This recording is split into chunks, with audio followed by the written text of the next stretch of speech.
तो आज के इस वीडियो में मैं इल्लीगल सीजन 2 को एक्सप्लेन करने वाला हूं। तो अगर आपने इल्लीगल सीजन 1 का एक्सप्लेनेशन नहीं देखा या फिर अगर आपने सीरीज नहीं देखा है तो सीजन 1 के एक्सप्लेनेशन का लिंक आपको आई बटन या फिर डिस्क्रिप्शन में मिल जाएगा। पहले उसे देख लें और उसके बाद सीजन 2 को देखें, वरना आपको कुछ भी समझ नहीं आने वाला। खैर, अगर आपको ये वीडियो पसंद आता है तो वीडियो को भी लाइक कर दे, चैनल को भी सब्सक्राइब कर दे। तो सीजन 2 के शुरुआत में हम देखते हैं कि जनार्दन अब राज्यसभा का मेंबर बन जाता है। रिपोर्टर्स उसका इंटरव्यू ले रहे होते हैं कि तभी वहां पर दिल्ली की चीफ मिनिस्टर मृणालिनी सिंह आती है और जनार्दन उसे थैंक यू कहते हैं। खैर, इसके बाद हम मिलते हैं निहारिका से, जो एक न्यू लॉ फर्म में जाती है इंटरव्यू देने के लिए, और वहां के हेड निहारिका को बता रहे होते हैं कि जनार्दन एक शार्क है, मगर निहारिका उस शार्क से मुकाबला करना चाहती थी और कहती है कि वो अब खुद का लॉ फर्म खोलेगी। लोग चीफ मिनिस्टर से पूछने लगते हैं कि आपको तो एक नया कंपटीटर मिल गया, मगर वो सवाल को टाल देती है और कहती है कि कंट्रोवर्सी के लिए कोई और दिन देख लीजिएगा। जनार्दन जैसे इंटरव्यू देकर निकलता है वो अपने असिस्टेंट रणदीप को कॉल करता है और कहता है कि सुना है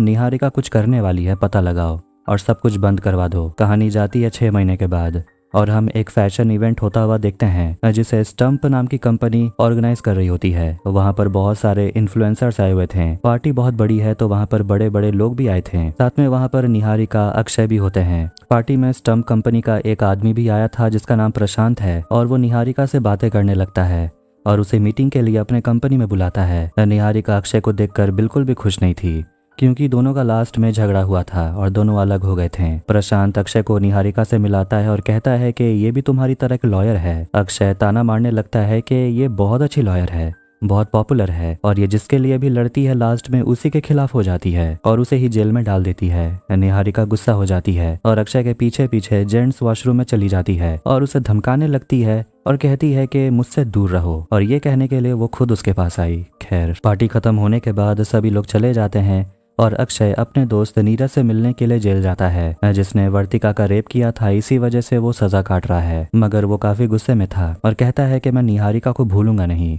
और मैं उसी के वजह से आज यहाँ बंद हूँ। अक्षय उसे कहने लगता है कि उसने जो निहारिका के हियरिंग के खिलाफ अपील की है उसकी सुनवाई कल है और उसके बाद वो कभी भी कोर्ट में कदम नहीं रखेगी। मगर इससे नीरज को कोई फर्क नहीं पड़ता क्योंकि उसे तो निहारिका की जिंदगी चाहिए। वो अक्षय से कहता है उसे यहाँ से निकालने के लिए।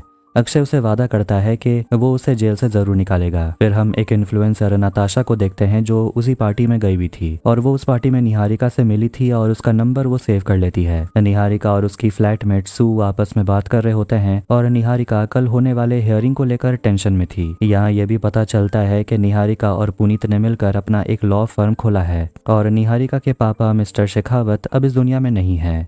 सू चली जाती है सोने के लिए और निहारिका देखती है कि उसे किसी का कॉल आया था। वो कॉल रिटर्न बैक करती है लेकिन कोई कॉल नहीं उठाता और देखते हैं कि ये कॉल नताशा का था और वहां पर एक ब्लैक हुडी पहना हुआ एक आदमी भी था। अगले दिन कोर्ट में ट्रायल शुरू होता है जहां अक्षय निहारिका पे इल्जाम लगाता है कि उसने अपने क्लाइंट को गुमराह किया। फिर वो वही वीडियो चलाता है जहां पर पुनीत ने नीरज से उगलवा लिया था कि उसी ने वर्तिका का रेप किया, मगर अक्षय कहता है कि ये सब करना इल्लीगल है, नियम के खिलाफ है और ये सब के लिए अप्रूवल खुद निहारिका ने दिया था। मगर निहारिका कहती है कि अक्षय जो कुछ भी कह रहा है वो सिर्फ अजम्पशंस हैं। अक्षय ये भी कहता है कि निहारिका अपने ही ऑपोजिट काउंसिल पुनीत के साथ मिली हुई थी और दोनों ने अपना फर्म स्टार्ट किया है।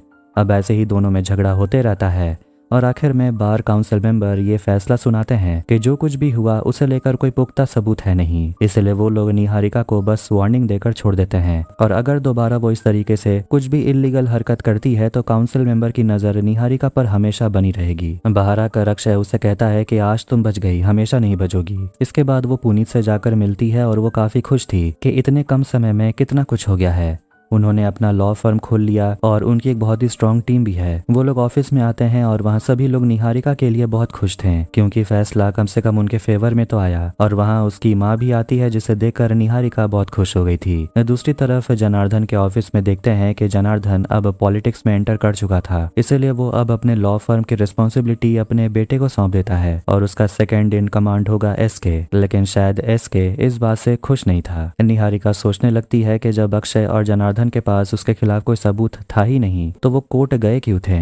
उसकी माँ कहती है अब छोड़ भी दो, वो लोग तो गधे हैं। अक्षय इस बारे में अपने पापा से भी बात करता है और कहता है कि आपको पता था कि एक वीडियो के बेसिस पे हम निहारिका का कुछ नहीं बिगाड़ सकते थे, मगर जनार्दन कहता है कि कम से कम उसे वार्निंग तो मिली, यही तो है हमारी जीत। दूसरी तरफ हम देखते हैं कि वो इन्फ्लुएंसर नताशा मर चुकी थी। निहारिका के ऑफिस में जितने भी इंटर्न्स काम कर रहे होते हैं और एक लड़की होती है जिसे मैसेजेस आ रहे थे, और वो सभी लोग सोच रहे होते हैं कि यहाँ जॉब करके उनका टाइम बर्बाद तो नहीं हो रहा। वो लड़की गीतांजलि निहारिका को मैसेजेस दिखाती है और प्रॉब्लम हो गई है क्योंकि अब लोग नए लॉ फर्म पे सवाल उठाने लगे हैं, तो यहाँ केस लेकर आएगा कौन। निहारिका चिंता में आ गई थी और वो गुस्से में अक्षय को कॉल करती है और उसी पर इल्जाम लगाने लगती है कि तुम ही ने व्हाट्सएप ग्रुप में ये सारे मैसेजेस लीक किए। अक्षय उसे कहने लगता है कि तुम्हें बर्बाद करने के अलावा मेरे पास बहुत काम है। फिर हम एक आदमी को देखते हैं जिसे निहारिका का फोटो मिलता है और वो मैसेज भेजता है ओके। निहारिका कोर्ट जा रही होती है कि तभी उसकी माँ का फोन आता है, लेकिन उसे पता चलता है कि उसकी माँ का एक्सीडेंट हो गया। वो तुरंत हॉस्पिटल जाती है और रणदीप ये खबर जनार्दन को देता है और बताता है कि निहारिका की माँ कोमा में है। जनार्दन काफी खुश था।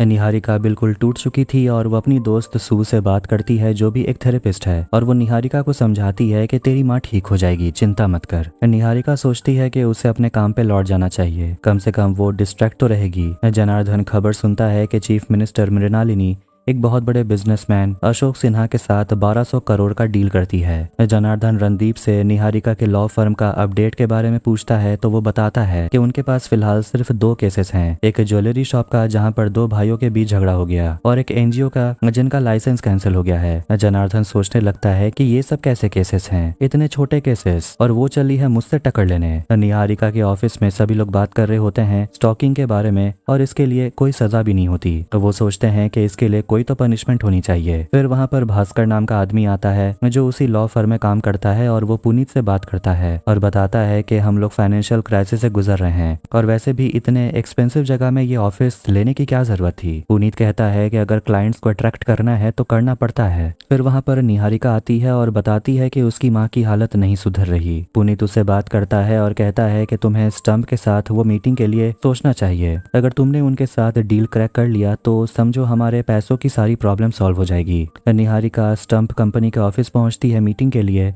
और वहां पर अक्षय भी होता है, और फिर से दोनों की नोकझोंक शुरू हो जाती है। सू पुनीत से मिलने के लिए आती है और वो उसे बता देती है कि निहारिका जिस मीटिंग के लिए स्टंप ऑफिस गई हुई थी वो डील नहीं हुआ, क्योंकि स्टंप कंपनी को कोई बड़ा फर्म चाहिए था जो इस तरीके के बड़े बड़े नेगोशिएशंस हैंडल कर पाए, और अक्षय भी वहां पर था सिचुएशन खराब करने के लिए। निहारिका अपने घर जा रही थी तो वो लिफ्ट में राघव से मिलती है जो कि उसी बिल्डिंग के पेंट हाउस में रहता है, और वो निहारिका के लिए लिफ्ट रोकता है, लेकिन अचानक से लिफ्ट बंद हो जाती है। निहारिका डरने लगती है, मगर राघव उसे संभालता है और कहता है टेंशन मत लो, 15 सेकंड में लिफ्ट चालू हो जाएगा। मगर निहारिका की तो डर के मारे हालत ही खराब थी। राघव उसे संभालने लगता है। फिर जैसे ही लिफ्ट चालू होती है 6th फ्लोर आते ही निहारिका अपने कमरे में चली जाती है। अक्षय व्हाट्सएप ग्रुप में देखता है कि सभी लोग निहारिका के माँ को लेकर मैसेज भेज रहे थे कि वो जल्दी से ठीक हो जाएगी। अक्षय को भी सच में बुरा लग रहा था कि वो कुछ ज्यादा ही निहारिका को टॉर्चर कर रहा है। वो भी मैसेज भेजता है कि तुम ठीक तो हो, लेकिन वो मैसेज डिलीट कर देता है। फिर उसके पापा आ जाते हैं उसे डिनर पर बुलाने। अगली सुबह लिफ्ट में फिर से निहारिका और राघव मिलते हैं, और निहारिका को लाजपत नगर पुलिस स्टेशन से कॉल आता है और उसे तुरंत बुलाया जाता है, और राघव कहता है कि मैं तुम्हें छोड़ दूंगा और बदले में तुम चाहो तो मुझे डिनर पर ले जाओ। वो हंसते हुए मान जाती है। शुरू हो गया दोनों का।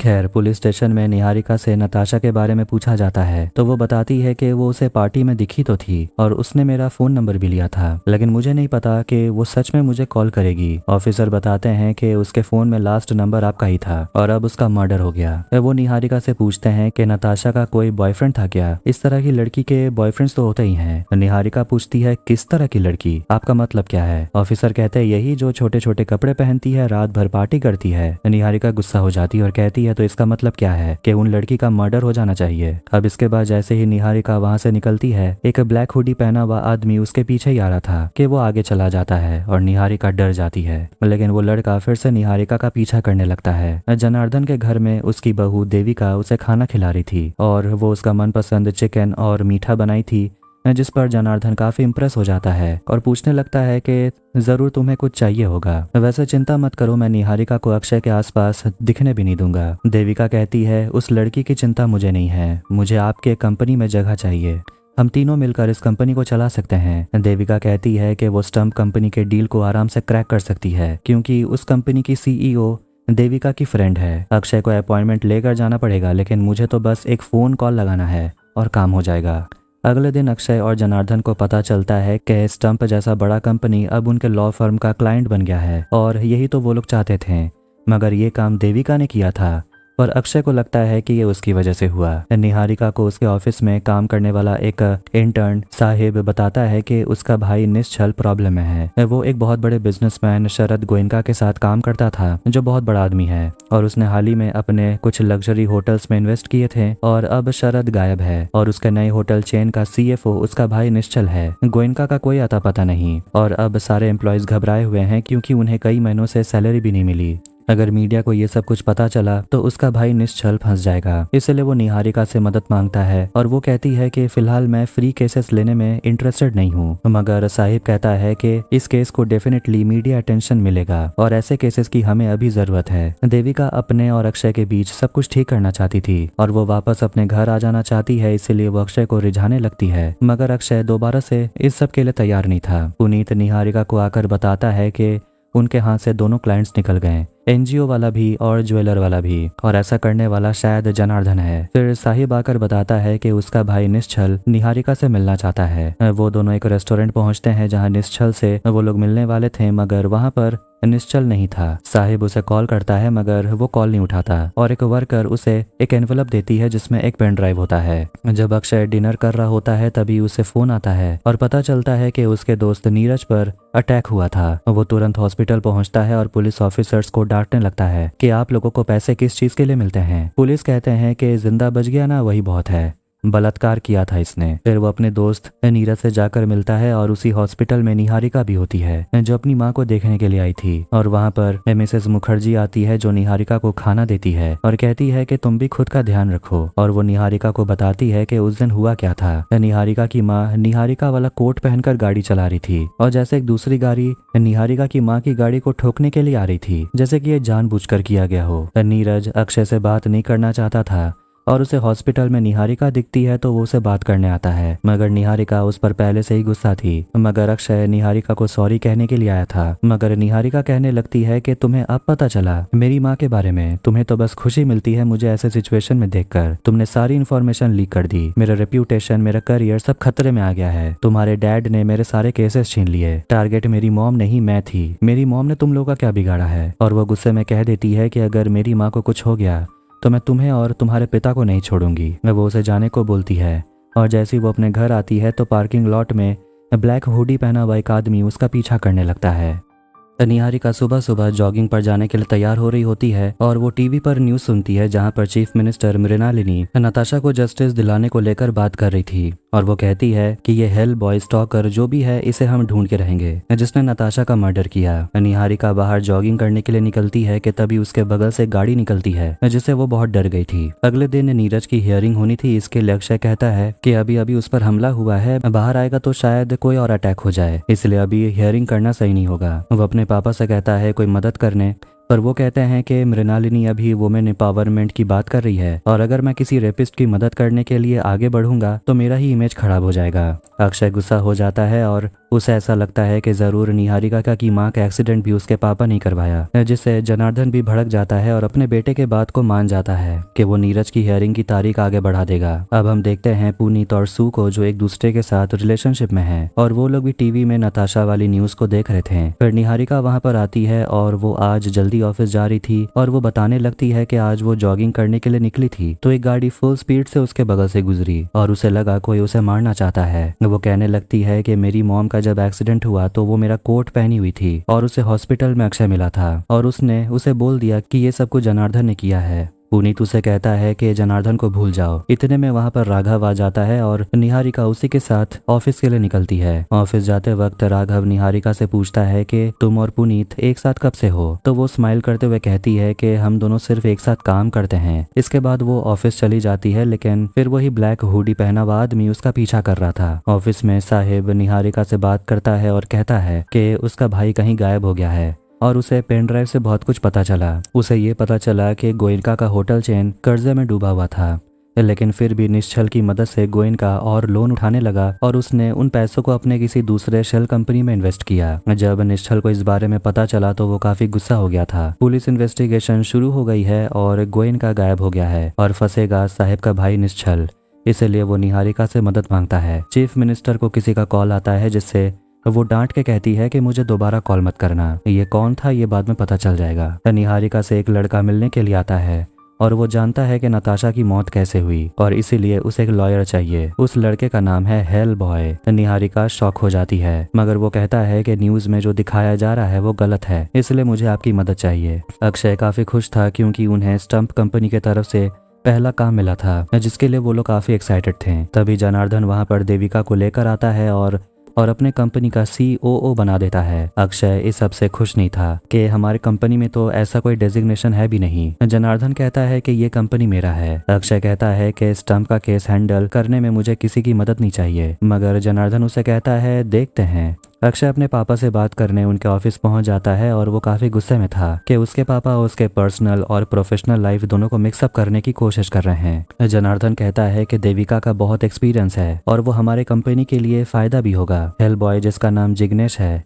निहारिका उसकी मदद करने के लिए तैयार हो गई थी और उसके मम्मी पापा को बता देती है कि आपके बेटे पर मर्डर का इल्जाम है और कहती है कि इसे पुलिस स्टेशन जाकर अपनी स्टेटमेंट रजिस्टर करानी होगी। अजीत आकर निहारिका को बताता है कि उसने जिग्नेश के IP एड्रेस को ट्रैक किया और उसे पता चला कि जिस समय नताशा का मर्डर हुआ था उसी समय जिग्नेश एक ऑडियो ऐप में लॉग इन था और उसमें वो और भी 70 लोगों से बात कर रहा था और कहता है कि वो सोशल मीडिया में किसी को स्टॉक भी करता है, ट्रोल करता है, लेकिन उसे नहीं लगता कि जिग्नेश किसी का मर्डर कर सकता है। नीरज वाला केस दोबारा से रीओपन होता है, इसलिए निहारिका कोर्ट पहुंचती है और सोच रही होती है कि आखिर जनार्दन को ऐसा क्या मिल गया कि फिर से वो नीरज को बचाना चाहता है और इस केस को शुरू करने के लिए उसने अपील की है। कोर्ट में SK जो नीरज की तरफ से लड़ रहा था वो डॉक्टर को बुलाता है और उनसे पैरानोया साइकोसिस के बारे में पूछता है तो वो डॉक्टर बताते हैं कि ऐसे कंडीशन में पेशेंट्स रियलिटी और इमेजिनेशन के बीच के फर्क को भूल जाते हैं और वर्तिका भी इसी मेंटल कंडीशन से सफर कर रही थी। पुनीत चौंक गया था और सोचने लगता है कि यहाँ तो कुछ भी हो रहा है। फिर वहाँ पर वर्तिका को बुलाया जाता है जो बिल्कुल आराम से कबूल कर लेती है कि उसे पैरानोया साइकोसिस है और वो ये भी कह देती है कि मुझे समझ नहीं आता कि क्या रियल है क्या इमेजिनेशन। और ये सब सुनकर नीरज मुस्कुरा रहा था। वर्तिका ये भी कबूल कर लेती है कि उसके और नीरज के बीच कंसेंशुअल सेक्स हुआ था जिससे सभी शॉक हो गए थे। इसके बाद जज तुरंत अपना फैसला सुना देते हैं और नीरज के ऊपर से सारा चार्जेस हटा देते हैं और वर्तिका को वार्निंग देते हैं। पुनीत काफी गुस्सा हो गया था और वर्तिका से पूछता है कि तुम जानबूझकर क्यों झूठ बोल रही हो, मगर जज उसे बैठने को बोलते हैं। बाहर आने के बाद अक्षय नीरज से पूछता है कि आखिर ये सब था क्या। नीरज खुश था कि वो जेल से बाहर आ गया। अब नीरज और अक्षय की दोस्ती भी टूट जाती है। नीरज मीडिया में बड़ी बड़ी बातें करने लगता है, कहता है कि जो सच्चा होता है भगवान उसकी मदद हमेशा करते हैं। जनार्दन भी ये सब कुछ देखकर काफी खुश था। अब तो निहारिका पर भी सवाल उठाए जा रहे थे कि उसने बेकसूर इंसान को जेल भेजवा दिया था रेपिस्ट बनाकर। जनार्दन नताशा के हुए मर्डर पर भी अपना स्टेटमेंट मीडिया को देता है जिसे चीफ मिनिस्टर सुन रही होती है और वो समझ जाती है कि जनार्दन बस पॉलिटिक्स खेल रहा है और वो अपने असिस्टेंट से पूछने लगती है कि आखिर पुलिस कर क्या रही है, हेल बॉय अरेस्ट क्यों नहीं हुआ। निहारिका की और बेइज्जती ना हो इसलिए निहारिका और पुनीत मिलकर शरद गोयनका वाला केस न्यूज चैनल में ब्रॉडकास्ट करवा देते हैं और सारे न्यूज चैनल में बस शरद गोयनका का ही खबर चल रहा था जिससे नीरज काफी गुस्सा हो जाता है क्योंकि उसे लग रहा था कि आज वो जेल से छूटा है तो हर न्यूज चैनल में उसकी न्यूज आ रही होगी, लेकिन ऐसा था ही नहीं। निहारिका काफी खुश थी कि अब कोई उस पर उंगली नहीं उठाएगा। जनार्दन भी काफी हैरान हो गया था क्योंकि वो भी निहारिका की इज्जत न्यूज में उछलते हुए देखना चाहता था, लेकिन उसका सपना सपना ही रह गया। जैसा कि चीफ मिनिस्टर चाहती थी अगले दिन जिग्नेश को अरेस्ट कर लिया जाता है और न्यूज चैनल पे दिखाया जा रहा था शरद गोयनका के कंपनी के एम्प्लॉयज उन्हें कई महीनों से सैलरी नहीं मिली है। पुनीत कहने लगता है कि हमने ये खबर न्यूज में लीक की थी ताकि नीरज के खबर को कोई कवर ना करे और निहारिका की इमेज भी खराब ना हो, मगर अब वो लोग थोड़ा सीरियस हो गए थे और इस केस को संभालना चाहते हैं और उसके लिए उन्हें निश्चल से मिलना होगा और शायद ये केस उनके लिए काफी बड़ा भी साबित हो। आखिर में साहिब निश्चल को लेकर ऑफिस आता है और निहारिका उसे बात करके सारा प्लान समझा देती है कि हम लोग तुम्हें न्यूज में विसल ब्लोअर की तरह प्रेजेंट करेंगे। विसल ब्लोअर मतलब जो सारे राज खोलेगा और तुम्हें लोगों का फुल सपोर्ट भी मिलेगा। जनार्दन रणदीप को एक फोटो देता है और कहता है कि दोनों एक दूसरे के साथ कितने अच्छे लगते हैं। ये फोटो किसका है ये भी पता चलेगा। अक्षय एक डॉक्टर के पास जाता है और उनसे बस यही कहता है कि निहारिका की माँ का अच्छे से ख्याल रखिएगा। निहारिका के ऑफिस में काम करने वाले एक वर्कर अजीत को देखते हैं जो पुलिस से मिलता है, जिन्हें एक गाड़ी हाथ लगी है जिसका नंबर प्लेट भी फेक था और वो पता लगाना चाहता है कि निहारिका की माँ का एक्सीडेंट किसने करवाया। पुलिस कहता है कि ये सारी गाड़ी बंटी मास्टर नाम के आदमी की है और वो उस पुलिस से उस बंटी मास्टर का नंबर ले लेता है और कहता है कि मुझे उसके बारे में सब कुछ जानना है, उसका लोकेशन भी। जनार्दन चीफ मिनिस्टर से मिलने जाता है और वो उन्हें वही फोटो दिखाता है जो पहले वो रणदीप को दिखा रहा था। उस फोटो में चीफ मिनिस्टर शरद गोयनका के साथ होती है और अब जनार्दन चीफ मिनिस्टर को भी कंट्रोल करने लगेगा और यही तो उसकी आदत है। निहारिका लाजपत नगर पुलिस स्टेशन पहुंचती है और जिग्नेश से बात करती है और उसे कहने लगती है कि मैंने तुमसे कहा था मुझे सब कुछ सच सच बताओ, मगर तुम मुझसे कुछ बोले नहीं और अब तुम जानते हो कि पुलिस तुमसे कैसे बात करेगी। अगर तुम्हें यहाँ से निकलना है तो मैं तुम्हारी आखिरी चांस हूँ, इसीलिए सब कुछ बता दो। जिग्नेश बताने लगता है कि वो नताशा को सोशल मीडिया पर फॉलो करता था, मगर वो उसे कभी रिप्लाई देती नहीं थी, तो वो नताशा को ट्रोल करने लगा। नताशा ने उसे ब्लॉक कर दिया, इसीलिए हेल बॉय नाम से उसने एक नया अकाउंट बनाया और उसने नताशा की बेस्ट फ्रेंड आरती को मैसेज किया। निहारिका उसे पूछने लगती है कि जब नताशा का मर्डर हुआ तुम एक वॉइस ऐप पर ऑनलाइन थे, लेकिन तुम्हारे कुछ पोस्ट तुम्हें सस्पेक्ट बनाते हैं। हाउ वाज द पिज्जा, तुम्हें कैसे पता कि नताशा ने पिज्जा ऑर्डर किया था। जिग्नेश बताने लगता है कि उसने हैक करके नताशा के लैपटॉप के कैमरे से वीडियो बनाया, मगर तब नताशा अकेले नहीं थी और वो जो भी था शायद उसी ने नताशा को मारा है। निहारिका पूछने लगती है तो इसके बारे में तुमने मुझे पहले क्यों नहीं बताया। अक्षय अपने क्लाइंट के लॉयर से बात कर रहा था और वो कहने लगता है कि उसे देविका से बात करना है क्योंकि वो बिल्कुल टू द पॉइंट बात करती है। अक्षय को काफी जलन महसूस होता है। पुनीत ईडी ऑफिस पहुंचता है और वहाँ के डायरेक्टर से वो कहने लगता है कि उनके पास कोई है जो शरद गोयनका और उनके कंपनी पिनाकल के बारे में अंदर की खबर दे सकता है और बदले में उस विसल ब्लोअर के ऊपर कोई केस नहीं होना चाहिए और उसके पास मनी लॉन्ड्रिंग से भी ज्यादा इन्फॉर्मेशन है जो कोर्ट में आपके मदद आएगा। निहारिका निश्चल को समझा रही होती है कि तुम्हें उनकी आवाज बननी होगी जिनके साथ गोयनका ने फ्रॉड किया, क्योंकि अगर ईडी के तरफ से तुम्हें अप्रूवल स्टेटस नहीं मिलता है तो जनता की आवाज ही है जो तुम्हें बचा सकती है। निहारिका का एक एम्प्लॉय अजीत पुलिस स्टेशन जाकर नताशा वाला वीडियो देखने लगता है और उसे अपने पेन ड्राइव में कॉपी कर लेता है। निहारिका और पुनीत निश्चल को मीडिया के सामने लाते हैं गवाह बनाकर। निहारिका और सू अगले दिन जॉगिंग करने के लिए निकलते हैं तो उनके सामने एक गाड़ी गुजरती है और वो एक एनवलप गिराकर चला जाता है।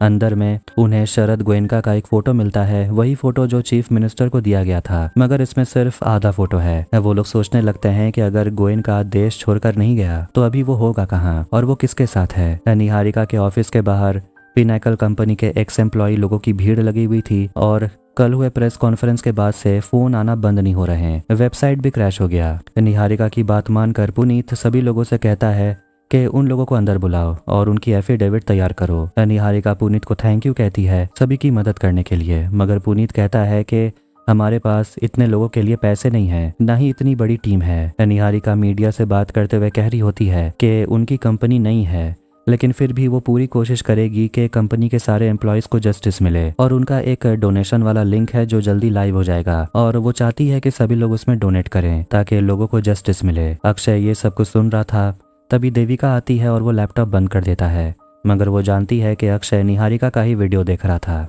अक्षय देविका से ठीक से बात भी नहीं करता। देविका समझ जाती है कि वो बड़े बड़े क्लाइंट्स को संभाल रही है, शायद इसीलिए अक्षय थोड़ा सा जेलस है। देविका उसे बहुत समझाती है कि वो उसकी मदद कर सकती है क्लाइंट संभालने में। अक्षय मान जाता है क्योंकि स्टंप एक बहुत बड़ा क्लाइंट है। इसके बाद वो अपनी दोस्त सीमोन से मिलने के लिए आती है जो स्टंप कंपनी की सीईओ है। इसके बाद दिन से नताशा के मर्डर केस पर ट्रायल शुरू हो जाता है और निहारिका जज से कहती है कि जिग्नेश का नताशा के साथ कोई भी फिजिकल कनेक्शन नहीं है। उसने इंटरनेट पर जो भी किया मगर उसने किसी का खून नहीं किया है और उन्हें एक वीडियो भी हाथ लगा है, लेकिन जब तक उसका ऑथेंटिकेशन रिपोर्ट सामने नहीं आता तब तक के लिए जिग्नेश को बेल दे दिया जाए ताकि वो अपने पेरेंट्स के साथ रहे। आखिर में जिग्नेश को बेल मिल जाती है और जैसे ही निहारिका बाहर आती है नताशा की एक दोस्त आरती और उसका पति चिल्लाने लगते हैं कि तुम कैसी लड़की हो, एक लड़के को डिफेंड कर रही हो जिसने एक लड़की का मर्डर किया। निहारिका इस सबसे बहुत ज्यादा डिस्टर्ब हो गई थी। चीफ मिनिस्टर जनार्दन से मिलने आती है और वो भी टेंशन में थी क्योंकि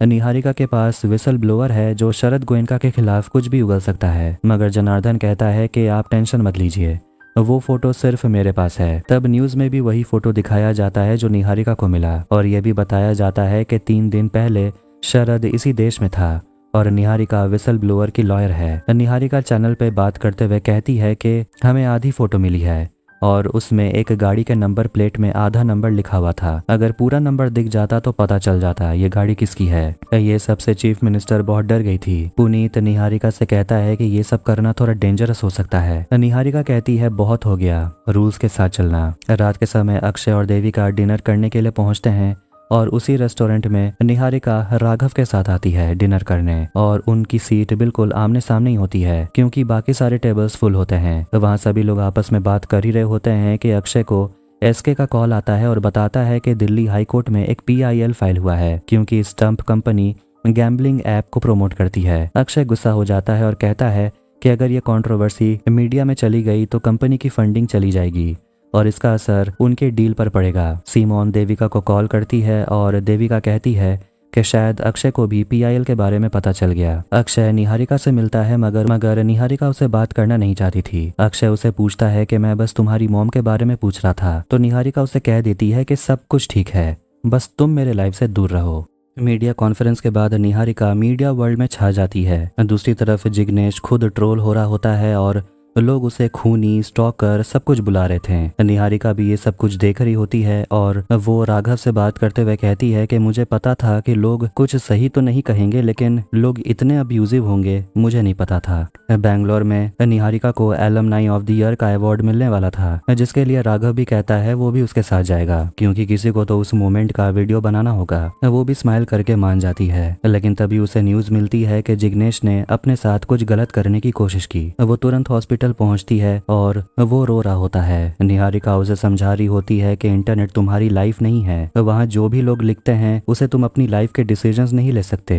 पुनीत और सू रेस्टोरेंट आते हैं और वहाँ पर दोनों ही जिग्नेश के बारे में बात करने लगते हैं क्योंकि उन्हें भी पता चला कि उसने खुद के साथ गलत करने की कोशिश की और सू कहने लगती है कि निहारिका को पूरा भरोसा है कि उसने नताशा का मर्डर नहीं किया होगा और अगर उसे थोड़ी सी भी भनक होती तो वो उसे डिफेंड नहीं करती। फिर वो लोग पिज्जा खाने बैठते हैं और पता चलता है कि कल पिनेकल कंपनी की पहली हियरिंग है। जनार्दन भी इस न्यूज को सुनता है कि चीफ मिनिस्टर खराब हेल्थ के चलते कुछ समय के लिए छुट्टी ले सकती है। अगले दिन ट्रायल शुरू होता है और निहारिका उसने एक पिटीशन दिया था जिसमें वो चाहती है कि सरकार मदद करे पिनेकल कंपनीज के एम्प्लॉय को क्योंकि उन्हें 3 महीने से सैलरी नहीं मिली। मगर जनार्दन कहने लगता है कि ये एक प्राइवेट कंपनी है, इसमें सरकार को नहीं घसीटा जा सकता।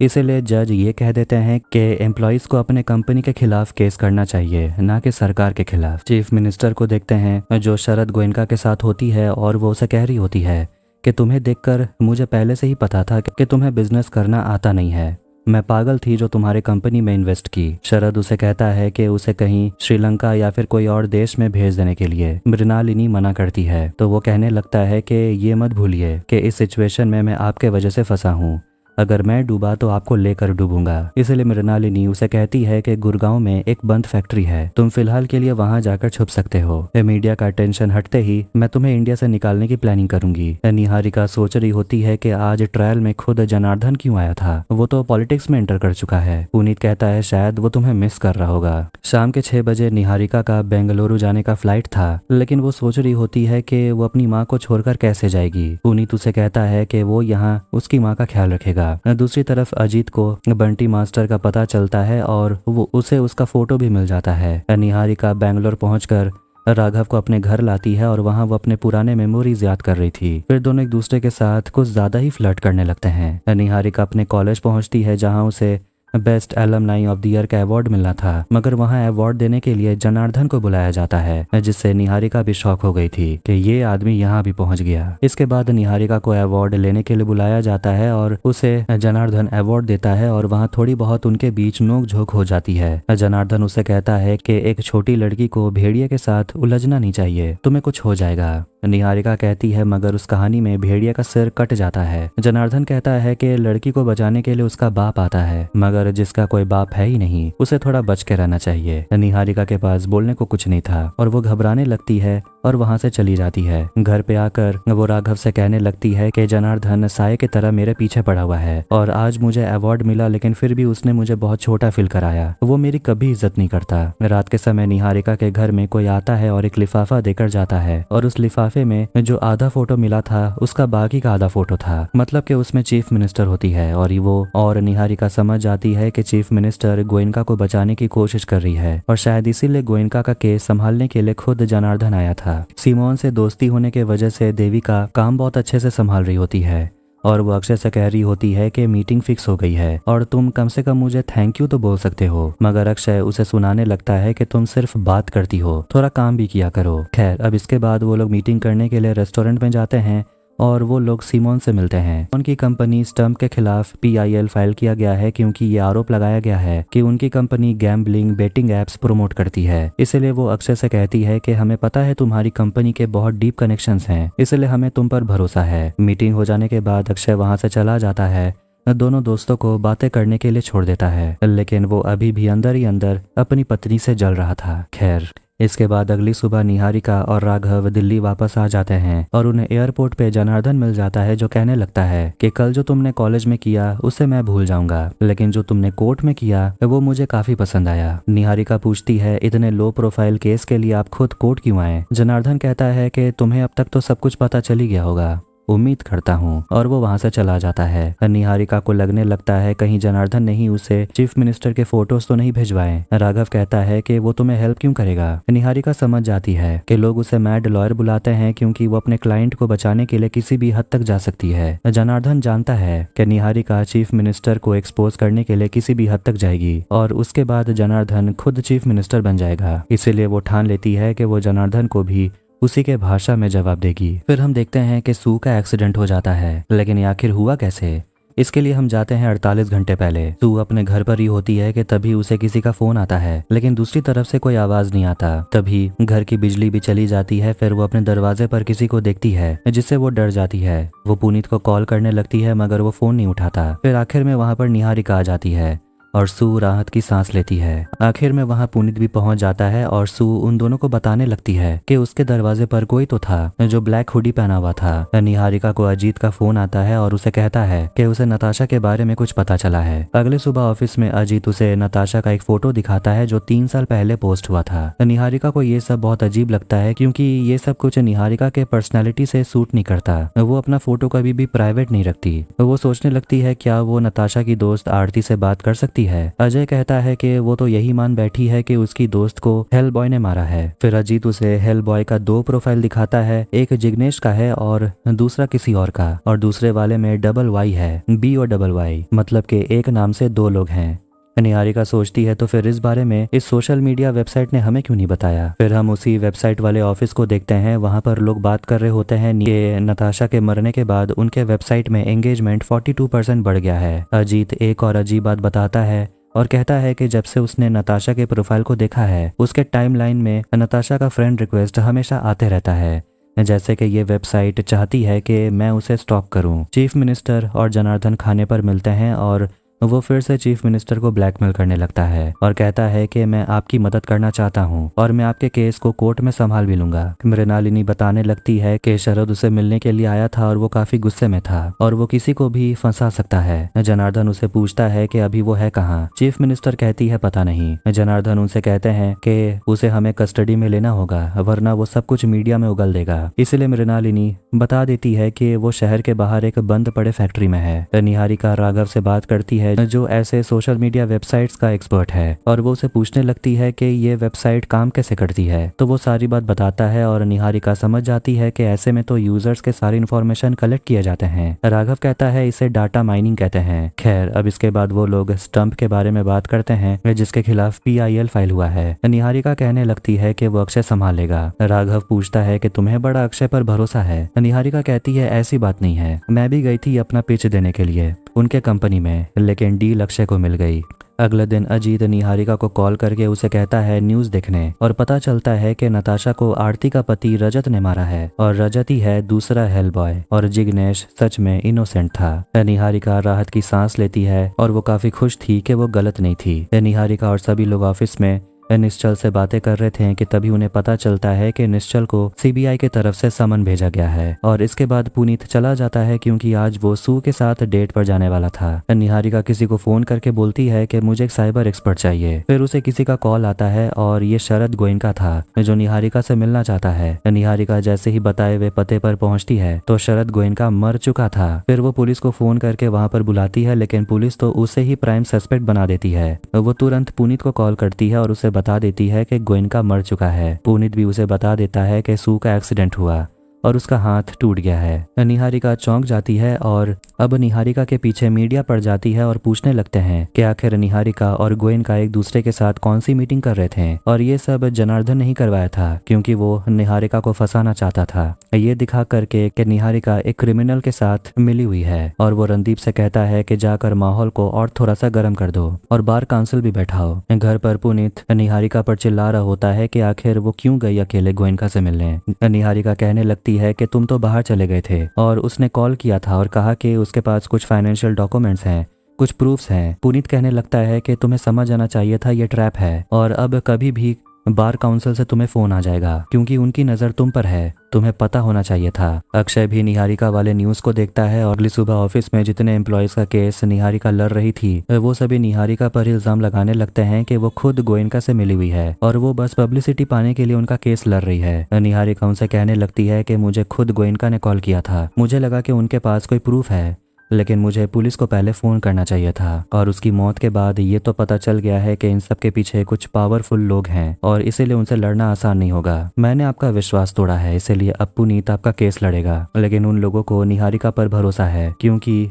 जब कोई भी उनके साथ खड़ा नहीं था तो निहारिका उनके लिए खड़ी हुई। अब आखिरकार जनार्दन चीफ मिनिस्टर से कहता है कि वो उसका रेजिग्नेशन चाहता है, नहीं तो वो सबको बता देगा कि मृणालिनी और शरद के बीच क्या कनेक्शन है। इसलिए मृणालिनी अपने खराब हेल्थ का बहाना देकर चीफ मिनिस्टर के पोस्ट से रिजाइन दे देती है और अपने जगह जनार्दन का नाम सजेस्ट करती है। अगली सुबह ऑफिस में अक्षय देविका से स्टंप कंपनी के ड्यू डिलीजेंस रिपोर्ट मांगता है और वो कहती है कि सब कुछ तैयार है और सिमोन के सारे रिकॉर्ड्स भी क्लीन है, मैं उसे जानती हूँ, बस एक फाइनेंस एक्सपर्ट दोबारा से रिपोर्ट को चेक कर रहा है। देविका के जाते ही वहाँ पर अक्षय का एक एम्प्लॉय आता है और उसने चीफ अकाउंटेंट से स्टंप का डीडीआर रिपोर्ट चुरा लिया था। अक्षय फाइल को देखता है और कहता है कि इसे पुष्प मेहरा को जाकर दे देना। फिर उसे राघव का कॉल आता है और वो दोनों काम की बातें करते हैं क्योंकि राघव को निहारिका के कॉन्फिडेंस पर भरोसा है क्योंकि निहारिका को अक्षय पर भरोसा है। अजीत एक अंदर की बात निहारिका और पुनीत को बताता है कि पिनाकल कंपनी को 2 लोन सैंक्शन हुए थे और वो दोनों ही लोन सैंक्शन करवाने वाली मृणालिनी थी। निहारिका को पहले से ही पता था कि गोयनका और मृणालिनी का कोई कनेक्शन तो है और वो उन दोनों को फोटो दिखाती है और वो दोनों ही चीफ मिनिस्टर से मिलना चाहते हैं। लेकिन अजीत कहता है कि मृणालिनी चीफ मिनिस्टर नहीं है। वो न्यूज़ चलाता है और उन्हें पता चलता है कि हेल्थ रीजन के वजह से मृणालिनी ने चीफ मिनिस्टर के पोस्ट से इस्तीफा दे दिया है। निहारिका साहिब से कहती है कि अब इस सब के बाद हमारे पास एक ही ऑप्शन है, सुप्रीम कोर्ट में आर्टिकल 136 के अंदर एक SLP फाइल करो। फिर वो हॉस्पिटल जाती है अपनी माँ को देखने के लिए तो वहाँ पर अक्षय था जिसे वो बात नहीं करना चाहती थी और वो काफी गुस्से में आ जाती है। लेकिन अक्षय उसे कहने लगता है कि क्या तुम्हें एक बार भी ऐसा नहीं लगता कि मैं सच में तुम्हारी फिक्र करता हूँ। मगर वो अक्षय को यहाँ से निकल जाने को बोलती है। फिर हम जनार्दन को देखते हैं जो रणदीप से पूछता है कि ऐसा कौन सा काम है जो तुम मेरे लिए नहीं कर सकते। देखते हैं कि ब्लैक हुडी में असली में रणदीप ही था जो सबका पीछा करता था और वो और जनार्दन शरद गोयनका से मिलने के लिए गए थे फैक्ट्री में और जनार्दन के कहने पर शरद ने निहारिका को कॉल किया और उन्होंने ही शरद को मार डाला और इन सब में निहारिका फंस गई। निहारिका को हॉस्पिटल से कॉल आता है और जब वो वहां पहुंचती है तो पहले से ही अक्षय वहीं पर था और वो उसे देखकर पूछने लगती है कि तुम आखिर हो क्या। कभी कभी ऐसा लगता है कि तुमसे अच्छा कोई मिलेगा नहीं और कभी ऐसा लगता है कि तुमसे बड़ा दुश्मन कोई है नहीं। फिर वहां पर राघव आ जाता है और अक्षय वहां से चला जाता है स्टंप की हियरिंग के लिए। आखिरकार राघव निहारिका की माँ से मिलता है और कोर्ट में ट्रायल शुरू होता है PIL के खिलाफ जो स्टंप कंपनी के लिए रिपोर्ट हुई थी। अक्षय कहने लगता है कि आजकल तो किसी के भी खिलाफ PIL फाइल कर देना एक बिजनेस हो गया है और आखिर में जज अगली तारीख सुना देते हैं और आज फिलहाल यहीं पर ट्रायल खत्म होता है। यहाँ पता चलता है कि अगले दिन से कोर्ट में पिनाकल वाली हियरिंग होनी है और अगले दिन निहारिका पहुंच जाती है अपने पुराने ऑफिस में मतलब जनार्दन से मिलने और कहने लगती है कि यहाँ तो सब कुछ बदल गया। जनार्दन उसे यहाँ देखकर शॉक हो गया था और कहता है कि वक्त के साथ सबको बदलना पड़ता पड़ता है, लेकिन कुछ लोग हैं जो कभी नहीं बदलते। निहारिका उन्हें एक लीगल नोटिस देती है जिससे जनार्दन शॉक हो गया था। फिर कहानी जाती है एक हफ्ते पहले। हम निहारिका, अक्षय और राघव को एक साथ बातें करते हुए देखते हैं, जहाँ अक्षय उसे पहले ही पता चल गया था कि सिमोन के कंपनी के रिकॉर्ड्स क्लीन नहीं है। देविका उसकी दोस्त है, बस इसीलिए वो किसी तरह रिकॉर्ड्स क्लीन रखवाना चाहती थी और इसी वजह से स्टम्प कंपनी का एक क्लाइंट है, उसने स्टम्प कंपनी को लीगल नोटिस भेज दिया। साथ ही साथ जनार्दन के लॉ फर्म को भी लीगल नोटिस मिला। अब जनार्दन को जो बचा सकती है वो है सिर्फ निहारिका। यहाँ देखते हैं कि जनार्दन नोटिस फाड़ने वाला होता है, लेकिन निहारिका उसे कहती है पहले पढ़ तो लीजिए, आपने स्टम्प के डीडीआर रिपोर्ट में कंपनी के सिर्फ मिस इन्फॉर्मेशन दिए हैं। इसके ऊपर क्लाइंट लीगल एक्शन आपके ऊपर लेना चाहता है और लीगल नोटिस के लिए आपको तुरंत एक्शन लेना होगा। जब अक्षय ऑफिस आता है तो जनार्दन उसके ऊपर चिल्ला रहा था कि तुमने गलत रिपोर्ट कैसे तैयार कर दिया। तो अक्षय अपने पापा से कहता है कि इसमें मेरी कोई गलती नहीं है, रिपोर्ट तैयार करना देविका की जिम्मेदारी थी और ये कंपनी आपकी है। आपने अपनी बहू को हायर किया और देविका ने अपनी फ्रेंड पर ट्रस्ट किया, क्योंकि ये कंपनी तो कंपनी नहीं बल्कि ये तो प्लेग्राउंड है। अक्षय काफी गुस्से में था क्योंकि देविका के इस करतूत के वजह से उनकी ये कंपनी पर और जनार्दन पर चीटिंग का आरोप लगेगा, जो कंपनी की इमेज के लिए बिल्कुल भी सही नहीं है। शाम के वक्त वो फिर से निहारिका और राघव से मिलता है और कहने लगता है कि अब उसे कुछ अपना देखना होगा, वो अपने पापा के फर्म में काम नहीं कर सकता। राघव अक्षय को समझा रहा होता है कि क्लाइंट अभी भी स्टम्प कंपनी में इन्वेस्ट करने को तैयार है, बस हमें सिमोन को वहां से हटाना है। सिमोन कंपनी से हट जाएगी तो वो क्लाइंट इन्वेस्ट जरूर करेंगे, बस तुम दोनों को PIL संभाल लेना है। अक्षय और देविका फिर से झगड़ा करने लगते हैं क्योंकि पता चलता है कि देविका को सिमोन ने अपनी कंपनी का 5% शेयर दिया है। देविका कहती है कि ये कोई रिश्वत नहीं है बल्कि ये तो एक गिफ्ट है, मैं तुम्हें सरप्राइज करना चाहती थी। अक्षय उस पर चिल्लाने लगता है और कहता है कि तुम्हें तो खुद लीगल नोटिस मिल गया, सरप्राइज मिला। तुम्हें क्या लगता है कि जब चीटिंग के ऊपर इन्वेस्टिगेशन होगी तो तुम्हारा ये 5% शेयर कैसा दिखेगा, एक गिफ्ट की तरह या रिश्वत? वो देविका से कहता है कि तुम्हें ये 5% शेयर अभी के अभी बेचना होगा, मैं किसी को जानता हूँ जो इसमें इंटरेस्टेड होगा। तभी उसे सिमोन का कॉल आता है जो कहने लगती है कि लीगल नोटिस की चिंता मत करो, मैं क्लाइंट से बात कर लूंगी। देविका खराब तबीयत का बहाना देकर फोन काट देती है। अक्षय उसे कहता है कि PIL फाइल करने वाली सिमोन ही थी। देविका सोचने लगती है मगर वो अपने ही कंपनी के फंडिंग को क्यों रोकेगी? ऐसा इसलिए क्योंकि PIL संभालने के चक्कर में लॉ फर्म का ध्यान DDR रिपोर्ट बनाने में नहीं रहेगा, तो सिमोन बच के निकल जाएगी। लेकिन ऐसा हुआ नहीं। न्यूज में फिर से जिग्नेश वाले टॉपिक पर डिबेट हो रहा था और निहारिका कहने लगती है कि इन सोशल मीडिया वेबसाइट्स पर बहुत ज्यादा ट्रोलिंग होती है और लोग उन्हें सच मान लेते हैं और कुछ ऐसा कदम उठा लेते हैं जो उन्हें नहीं उठाना चाहिए, इसीलिए इन सोशल मीडिया वेबसाइट्स को ही रिस्पॉन्सिबल ठहराना चाहिए। ये सुनकर उस सोशल मीडिया वेबसाइट वेबपैल के ओनर काफी ज्यादा भड़क जाते हैं, पर जनार्दन अपने बेटे पर ही प्रेशर बनाने लगता है कि उसे कुछ करना होगा क्योंकि वो CM की कुर्सी के बहुत करीब है। इसलिए जनार्दन चाहता है कि अक्षय ऑफिस के कागजात पर साइन कर दे, क्योंकि वो पहले ही अपना ये ऑफिस अक्षय के हवाले कर चुका था। अक्षय सोचता है कि उसके पापा उसे फंसाना चाहते हैं, वो खुद CM बन जाएंगे और ये सारा चीटिंग इन्वेस्टिगेशन में अक्षय फंस जाएगा। झगड़े के वजह से दोनों बाप बेटे एक दूसरे के दुश्मन बन जाते हैं और निहारिका पहुंच जाती है मृणालिनी से मिलने और उनसे वो शरद गोयनका के बारे में पूछती है कि वो आपके दोस्त है या दोस्त से कुछ ज्यादा ही हैं। वो मृणालिनी से कहती है कि जनार्दन हम दोनों का दुश्मन है और आपको पता है कि ये फोटो मेरे पास किसने भेजा होगा, आपको इस लड़ाई से पीछे नहीं हटना चाहिए। निहारिका उससे डील करती है कि वो चाहती है कि मृणालिनी पिनेकल कंपनी के क्लाइंट्स को कॉम्पेंसेशन दिलाए और बदले में वो चीफ मिनिस्टर की मदद करेगी जनार्दन को खत्म करने में। पुनीत निहारिका को आकर बताता है कि जनार्दन की पत्नी रोहिणी को मारने वाला रणदीप था, क्योंकि रोहिणी के नाखून के अंदर रणदीप के स्किन के फ्रैगमेंट्स मिले हैं। निहारिका बहुत ज्यादा खुश हो गई थी ये खबर सुनकर और उनके पास तो प्रूफ भी है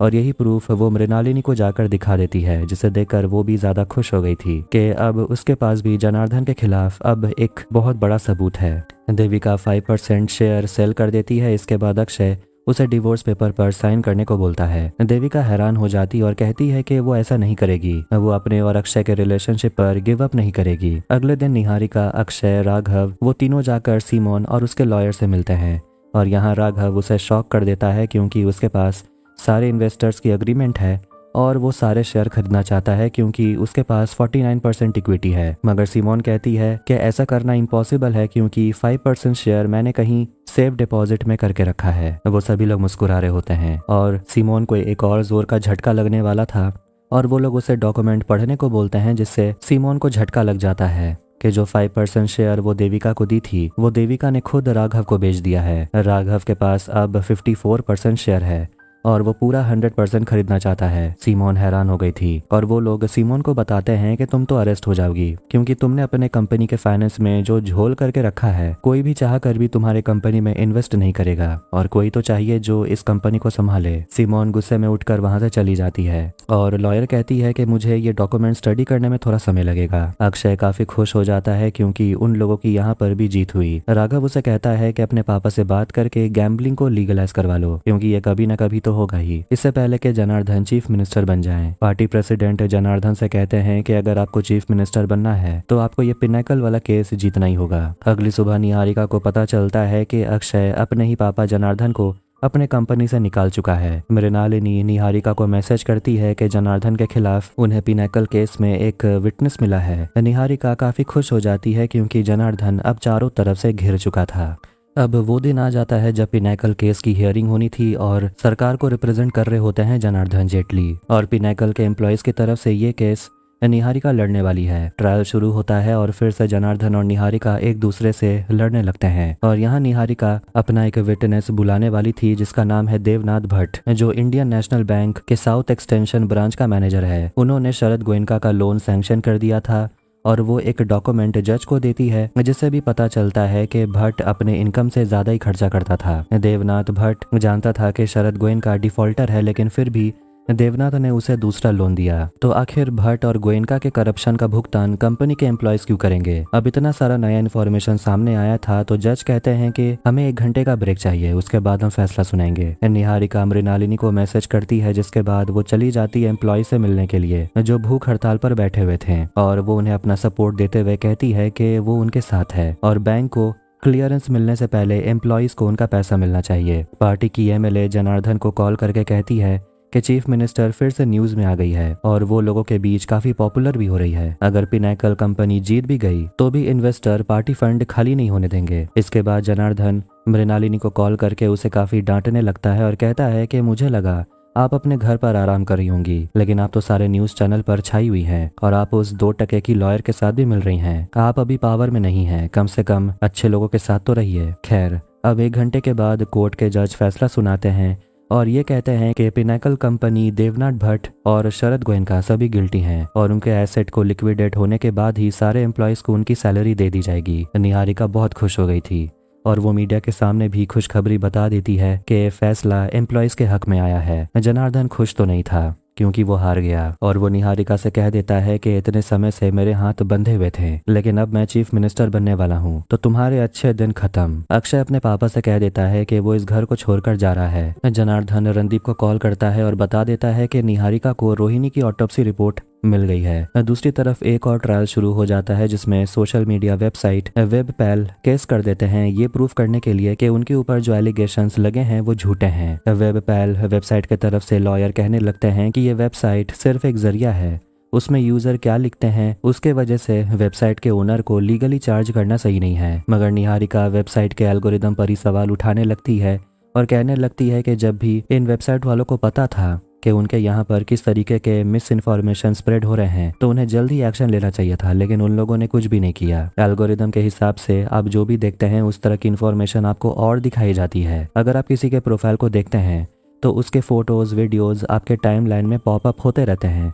तो देखा जाए तो ये ऐसे वेबसाइट आपको मजबूर करते हैं कि आप उस इंसान को स्टॉक करें और इसीलिए ये सब कुछ रुकना चाहिए। जज अपना फैसला सुनाते हैं और कहते हैं कि दोनों ही पक्ष के वकील के पास कोई ठोस सबूत नहीं है, इसलिए इस केस से जुड़े रिसर्च के लिए वो ये case law commission of India को रेफर करते हैं। रणदीप जनार्दन से कहता है कि आपके पक्ष में कोई भी फैसला नहीं आ रहा, लेकिन जितना मैं आपको जानता हूँ आप बैकअप तो जरूर रखते हैं। वो रणदीप से पूछता है कि तुम्हारे यहाँ से निकलने के टिकट्स रेडी हो गए? रणदीप कहता है नहीं। जनार्दन उससे कहता है जल्दी करो, तुम्हें देश से बाहर निकलना होगा। जनार्दन किसी को कॉल करता है और कहता है कि 11:30 बजे से पहले जो फोटो मैंने भेजी है वो मृणालिनी के पार्टी मेंबर्स को मिल जानी चाहिए। निहारिका काफी खुश थी कि अब जनार्दन जेल के अंदर होगा और उसे अब ढूंढना है जिसने रोहिणी के ऑटोप्सी को किया। अजीत उसे डॉक्टर का फोटो भेजता है लेकिन देखते हैं कि रणदीप उस डॉक्टर को मार डालता है। निहारिका से उसके ऑफिस में मिलने अक्षय आता है और दोनों काफी ज्यादा खुश थे और सोचते हैं कि उनके इस तरह से हंसते हुए काफी अरसा हो गया। खैर, अक्षय बताता है कि वो अपने पापा के कंपनी का ओनर बन गया है और वो अपने पापा के फाइल में मिस्टर शेखावत का उसे विल मिला, जिसमें उन्होंने सब कुछ अपनी बेटी निहारिका के नाम कर दिया है, नीरज के नहीं। निहारिका कहती है कि वो अपने पापा से कोई भी कनेक्शन नहीं रखना चाहती, लेकिन अक्षय उसे कहता है कि एक बार ठंडे दिमाग से सोच लेना। फिर वहाँ पर राघव आ जाता है जो निहारिका से कहता है कि तुम्हारी माँ हॉस्पिटल से डिस्चार्ज होने वाली है। निहारिका अक्षय से कहती है चलने के लिए और अब आखिरकार निहारिका की मां ठीक होकर घर वापस आ जाती है। खुशी का माहौल था तो पुनीत सू को प्रपोज कर देता है और उससे शादी करना चाहता है और सू हाँ कह देती है। सभी लोग बहुत ज्यादा खुश थे और आखिर में वहां पर अजीत पहुंचता है और कहता है कि वो बंटी मास्टर से मिला जिसने तुम्हारी माँ का एक्सीडेंट करवाया था और उसे नीरज ने हायर किया था। कोई एविडेंस तो नहीं है, बस इन्फॉर्मेशन है और उसे लगता है कि सू के एक्सीडेंट के पीछे भी बंटी ही हो सकता है। बंटी गायब है और उसका फोन भी स्विच ऑफ है तो लोकेशन ट्रैक नहीं हो पा रहा। उसके बाद निहारिका सभी लोगों को बता देती है कि उसके पापा ने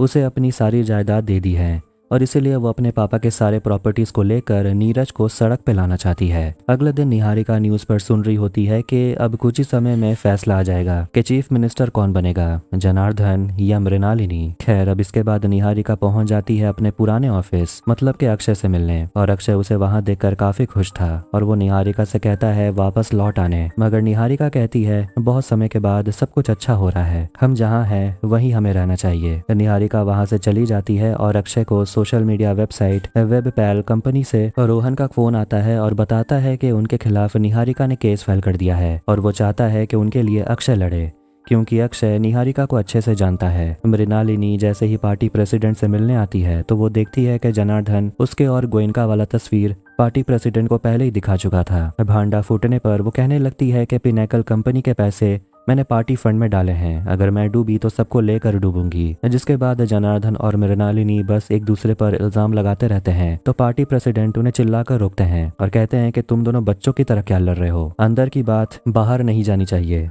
कुछ भी हो जाए फैसला तो मुझे ही करना होगा। निहारिका अपने ऑफिस में सभी के साथ अपने जीत सेलिब्रेट कर रही थी कि तभी वो टीवी पर देखती है कि मृणालिनी जनार्दन का नाम लेकर उसे ही चीफ मिनिस्टर बना देती है। निहारिका ये देखकर हैरान हो गई थी और कहती है कि पॉलिटिक्स में कौन दोस्त होता है कौन दुश्मन समझ नहीं आता, इसलिए मैं कभी पॉलिटिक्स में नहीं जाऊंगी। रात के समय जब निहारिका रनिंग के लिए निकलती है तभी उसे जनार्दन का कॉल आता है जो उसे कहता है कि मुझे लगा था कि तुम मुझे बधाई देने के लिए तो कॉल करोगी लेकिन तुमने नहीं किया। मैंने तुमसे कहा था कि मेरे हाथ उस समय बंधे हुए थे, लेकिन अब मैं चीफ मिनिस्टर बन गया हूँ तो अपना गर्दन बचा कर रखना। अक्षय को एक अननोन नंबर से मैसेज आता है कि उसकी माँ को उसके पिता नहीं मारा था। दूसरी तरफ सिमोन को देखते हैं जो राघव के साथ होती है। फिर नीरज निहारिका को मारने के लिए अपनी गाड़ी को भगाता है और इसी के साथ सीजन 2 यहीं पर एंड हो जाती है। तो आपको ये वीडियो कैसा लगा कमेंट करके जरूर बताएं। वीडियो पसंद आया तो वीडियो को भी लाइक कर दें, चैनल को भी सब्सक्राइब कर दें। मिलते हैं नेक्स्ट वीडियो में, टेक केयर।